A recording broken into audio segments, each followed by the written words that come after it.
আপনার এই সাধনাটা ভুল।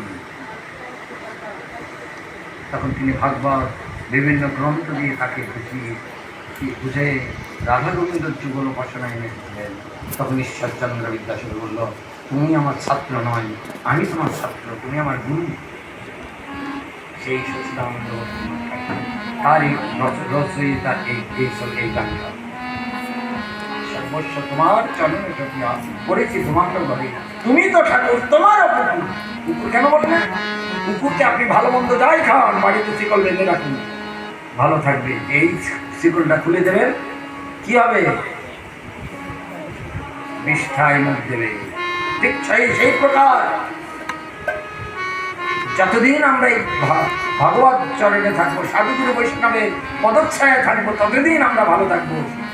সেই বন্ধন থেকে ছিন্ন হয়ে যাব, গুরু বৈষ্ণবের সঙ্গে যদি সম্পর্ক না থাকে, যখন একটু ছিন্ন হয়ে যাবে, তখনই দেখবেন ওই বিষয়ে বিষ্ঠায় আবার এই কুকুরের মতন মুখ দেবো। তাই নিজেকে বলছেন, অধি আমি কটে আমারে পালিবে রহিবে তোমারও দাঁড়ে।